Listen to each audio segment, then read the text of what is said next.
อันนี้เป็นใบคอที่ก็จะเอาไปมุงเถียงให้เถียงนาตัวนี้เลยเวลาได้มาก็จะเอาค้อนมาทุบหรือว่าทากออกตัวไม้ตัวนี้ดีพวกหรือว่าหม้อในบกินแต่เจ้าก็เลยนิยมเอามาเฮ็ดเป็นเสาเฮือนอะไรกับขางเฮือนเนาะ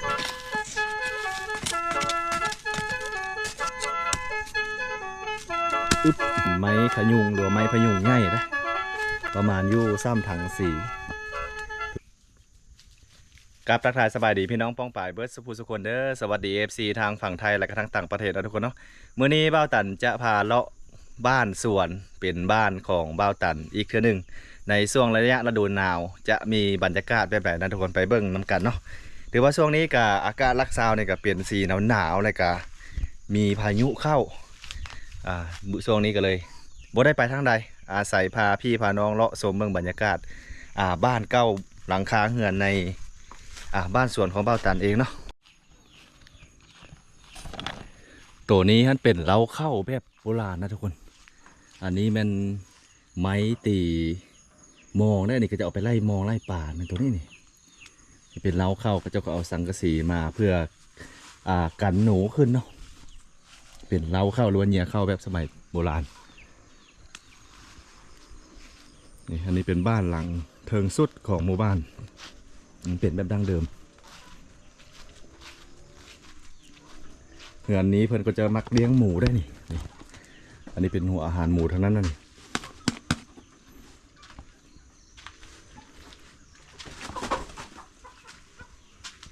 อันนี้เป็นกระดงฟัดใหญ่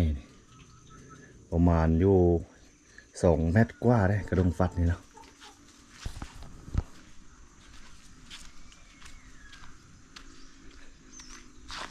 อันนี้เป็นใบคอที่ก็จะเอาไปมุงเถียงให้เถียงนาตัวนี้ได้เวลามันเป็นมากเนาะแต่ว่าก็ยังบ่ได้เป็นมากเท่านี้ต้นมันอาจจะยังน้อยพอแต่ว่าใบมันนี้ก็จะเอาไปมุงเถียงให้เถียงนาโอ้เย็นสวยๆเลยทุกคนอันนี้เป็นต้นมะกอกนี่เนาะเป็นต้นมะกอกต่ำส้มมาแน่นี่นะใบมันเริ่มร่นแล้วแต่ว่ามากนี่ก็บ่ทันเห็นเธอเนาะนี่เรือนหลังนี้เพิ่นก็จะมีฟาร์มหมูเป็นเลี้ยงเป็นหมูพันธุ์ไว้ขายนี่นะนี่เป็นหมูพันธุ์ใหญ่แล้วนี่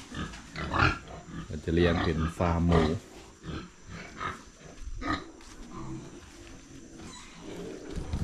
ตัวหมูนี่ก็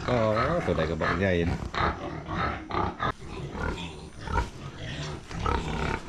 นี่นี่พ่อพันธุ์แม่พันธุ์จะแยกกันเลยตัวใดก็บอกใหญ่นี่ตัวนี้ทั้งใหญ่ทั้งยาวความยาวมัน2 เมตรกว่าเลยตัว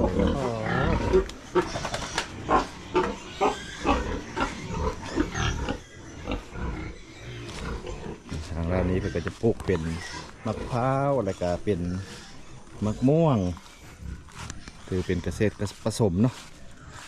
ต้นนาวหลังนี้แม่นหลังที่2ของหมู่บ้านอันนี้นี่เนาะเปลี่ยนเฮือนแอมด้วยฝ่าไม้เฮียนะนี่ทุกคนอ่อนช้อนแต่ต้นมะกล้วยพวกนี้นะบางใหญ่นี่เป็นสวนครัวทุนอันนี้เป็นมะกล้วยทะนีเนาะ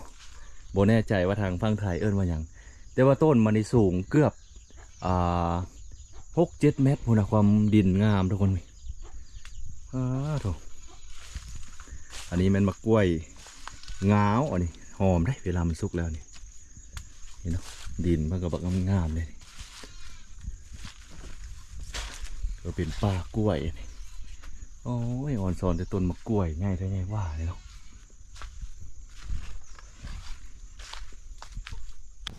ตัวนี้เป็นต้นมะเขียบได้เนาะมะเขียบอย่างน้อนี่มันเป็นมะเขียบฝรั่งบ่เนาะ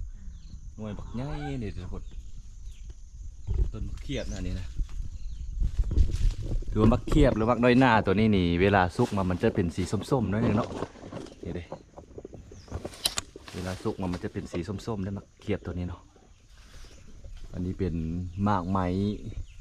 ได้หลายปีแล้วได้นี่กำลังง่ายเนาะกำลังเป็นมากคนเป็นมากน้อยๆอยู่คนหลาย เป็นมะเขือฝรั่งนี่เนาะอันนี้ก็เป็นอุดปุดอยู่นี่มันมะเขือฝรั่งเลยนี่กำลังเป็นมากลายก็ได้นี่มากนี่อยู่3 4 5 หน่วยนี่อันนี้เป็นใบขิงเนาะเอาไปใส่ซุปผักบ่ออย่างต่างๆนี่มาทางด้านนี้ก็เป็นมะแขวงขมอันนี้นะเอาไปใส่ลาบนกลาบหนูหรือว่าแซ่บได้นี่ผู้บางคนเพิ่นมักได้นี่ต้นมันบักหลายๆนี่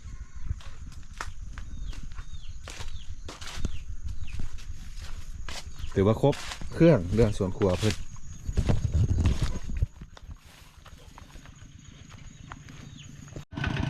อันนี้แม่นทีมงานที่เพิ่นกำลังจะเก็บเงินไม้ทุกคนไปเอาไม้มานะนี่เป็นเสาเงินด้วยหรือว่าบ่ได้ซื้อเลยเป็นเสาเงินเนาะไปตัดเอายุป้าเป็นไม้น้อยๆนี่ได้เป็นไม้ล้านหรือไม้เปื่อยนี่เป็นเสาเงินเนาะแล้วก็จะไปตัดเอาโอ้โถอันนี้เสาใหญ่แท้อันนี้นะเสาบางใหญ่แล้วตัวนี้เนาะ2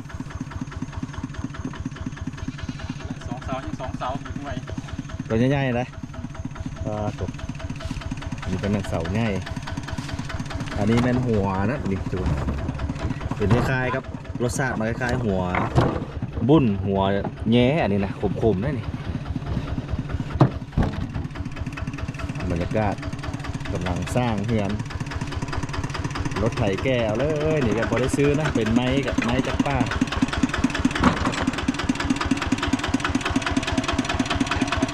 เนี่ยเครื่องแก้ก็ได้รถไถร้อนปะเฮ็ดแบบทอยป่ะตัวนี้ก็ได้เฮ็ดเอาโอ้ย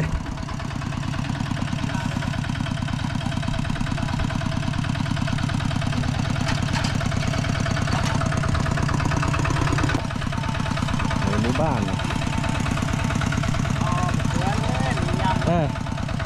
ก็แยกเพื่อนแล้วมะเขือนี่เกิดดิ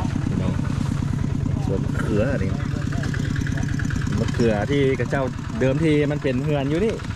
กระเจ้าละม้างไปปุ๊กอยู่หันนี่เวลาเขากินอาหารหรือว่ามะเขือนี่แก้นมันตกลงนี่ความว่าดินอุดมสมบูรณ์แถวนี้นะนี่เย็นมากเลยล่ะนี่กำลังเป็นอยู่เนาะเป็นดินเฮือนเก่ากระเจ้านั่นนี่บริปลูกได้อย่างมันขึ้นเองตามธรรมชาติมักหงมักเองครับนี่ตัวนี้ก็เป็นไม้ที่กระเจ้าจะเอามาเฮ็ดฝาแอมหรือว่าเป็นฝาเฮือนเนาะเป็นไม้เหี้ยนี่เราจะเอาไปซับแล้วก็ไปสารอันนี้ได้เป็นฝาแอมแทนปูนแทนซีมังดินจี้นี่เพราะว่ากระเจ้าจะเฮ็ดเป็นเฮือนแบบกระต๊อบอยู่เนาะอันนี้มันไม้เป้าทางนี้เอิ้นว่าไม้เป้าเวลาได้มาก็จะก็เอาค้อนมาทุบหรือว่าทากออกนี่เด้นี่เป็นไม้เป้าได้นี่ตัวไม้ตัวนี้ดีปวกหรือว่ามอดในบกินแล้วเจ้าก็เลยนิยมเอามาเฮ็ดเป็นเสาเฮือนแล้วก็ขางเฮือนเนาะเป็นไม้เป้านี่แล้วเจ้าก็จะลอกออกมาตรงนี้เอาค้อนทุบแล้วก็เอาผ้าลิเอาได้ถือว่าอันนี้ก็หลังจากเฮ็ดแบบนี้แล้วก็เจ้าก็เอาไปซับแล้วก็ไปสานเอาเป็นฝาเฮือนเป็นลายงามๆได้บางคนพวกเจ้าสานงามเนี่ยก็ถือว่าได้ลายเฮือนงามอีกแบบหนึ่งนี่คืออยู่ตัวนั้นเนาะอันนั้นเป็นฝาที่เก้าแล้วแต่ว่าหลังจากที่กระเจ้าสานแต่ว่าสีไม้ลายมือของแต่ละคนนี่ก็บ่ได้คือกันทุกคนเพราะว่าบางคนกระสานอีกแบบหนึ่งคล้ายๆเป็นลายศิลปะไผมันแต่ลักๆแล้วก็เอามาเป็นฝาแอมเฮือนนี่อันนี้ก็เป็นลายถือว่าผลิตจากไม้เฮียนั้นเอามาซับแล้วก็จะเฮ็ดเป็นฝาเฮือนแบบนี้เพื่อแอมเฮือนแทนปูนแทนซีมังนี่มาโซนทางด้านนี้ก็จะอีกหลังนึงนี่อันนี้ก็จะเฮ็ดเฮือนก้อแล้วบ่นี่กำลังจะเฮ็ดเฮือนก้อนี่เนาะเฮือนส่วนหลังก็จะเป็นเฮือนกระแตบ หรือว่าคล้ายๆเฮ็ดเป็นเถียงพอได้อยู่ชั่วคราวก่อนปุ๋ยสนายสวนครัวหรือว่าบ่อนเก็บผักข้างนอกก็อยู่ใกล้ๆนี่คือไปทางนั้นกะเป็นแหล่งอาหารได้หัน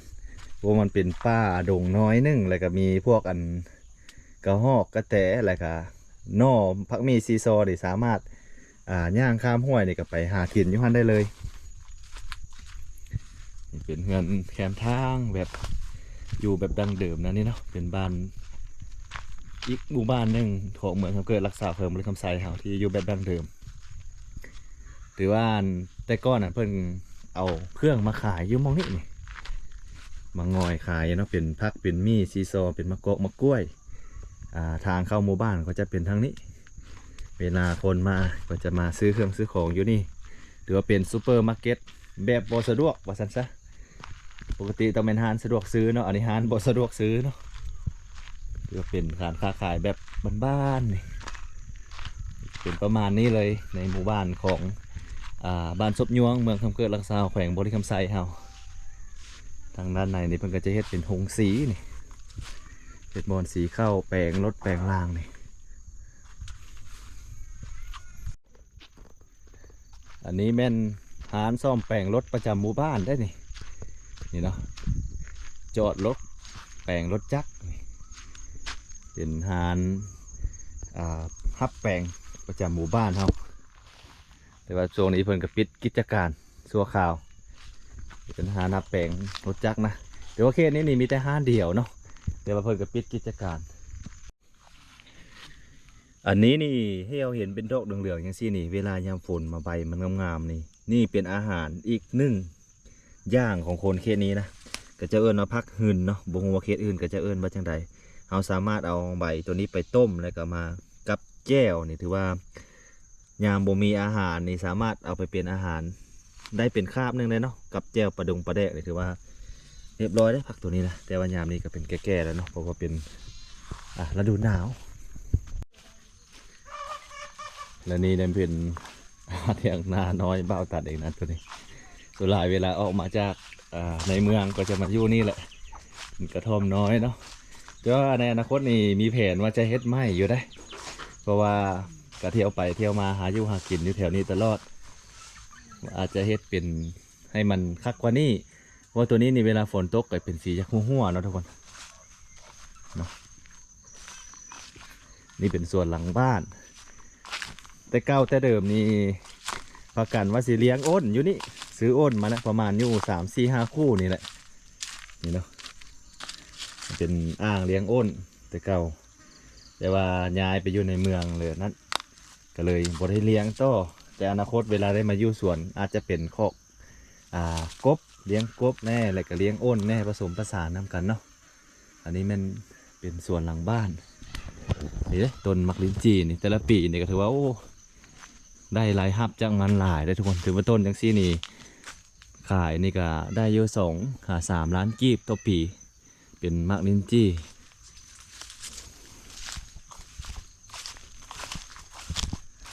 ปลูกมะกล้วยว่าจะถางออกเบิดได้นี่เนาะบริเวณนี้ว่าจะปลูกเป็นมะกล้วยแล้วก็มักไม้ผสมผสานเวลาพี่น้องหรือว่า FC มายามกะถามมานี่แหละทุกคนมาอยู่กินข้าวป้ากินอาหารบ้านเฮาตัวนี้มันเป็นต้นมักเดือใหญ่หรือว่าต้นมักง่าคนแถวนี้จะเอิ้นมักง่าเนาะหรือว่ามักเดือใหญ่นั่นเองนี่เนาะเป็นมักเดือใหญ่อันนี้นะ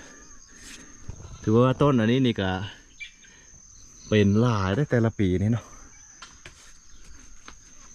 รสชาติมันก็คล้ายๆมักเดือผู้ใดเคยกินเนาะนี่ได้นี่เป็นมักเดือน้อยมักเดือใหญ่ใบมันนี่เราสามารถเอาไปเฮ็ดเป็นห่อมกแล้วก็สามารถกินได้เลยใบอ่อนมันเนาะอันนี้เป็นส่วนหลังบ้านของเบ้าตันเองจะมีส่วนมะง่วเอาแจ้วตำใส่หัวสิงไข่หรือว่าหัวเจอเนาะทางนี้เดินหัวเจอหรือว่ากินนี่โอ้ยคักได้มากอะไรก็ได้เป็นบริเวณสวนอันนี้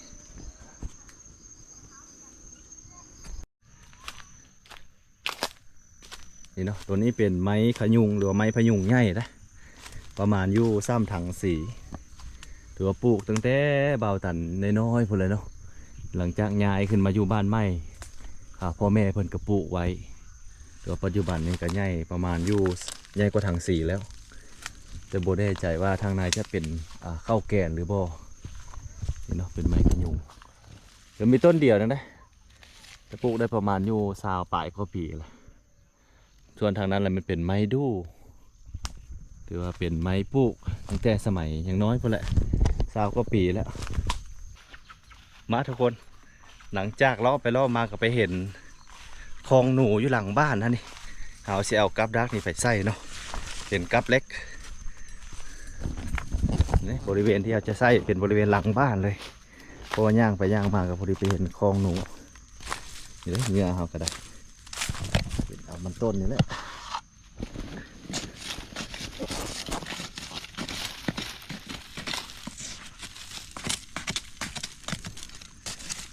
ต้นนี่ก็2 ปีแล้วนี่บริคุดเพราะมันต้นกับโบเป็นราคาก็เลยบุกพากันคุดเลยปลูกไว้ทางนี้เลยเนาะ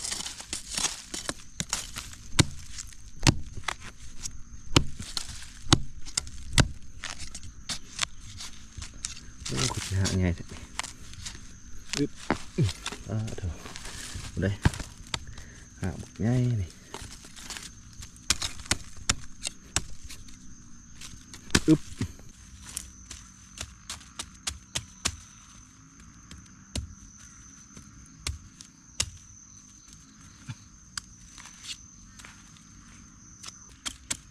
อันนี้เป็นเหยื่อที่เขาจะเอาไป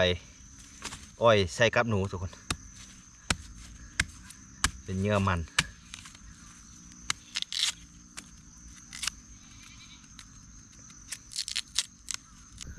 ส่วนหลายถ้าเป็นหนูกุ๊กหรือว่าหนูฟุกนี่เราจะใส่เป็นเหยื่อหอยหรือว่าโยกกระปูนี่จะได้ผลดีกว่าแต่อันนี้ยังไม่ทันได้ไปหาเนาะ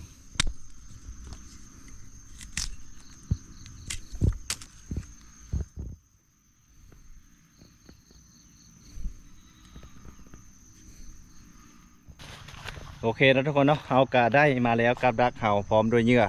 จำนวนอยู่7-8 หลังเนาะหรือว่าเห่าสีซอกบอนไส้ก่อนนะบัดนี้เลยบริเวณที่บอนที่จะใส่ในมือนี้เนาะ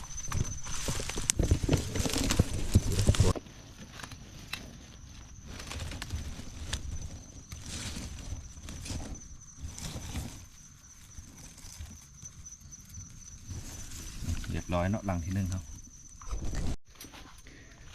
ใส่เป็นน้ำปลามันต้นเก้านี่นะทุกคนเห็นไหมอันนี้เป็นคลองหนูด้วย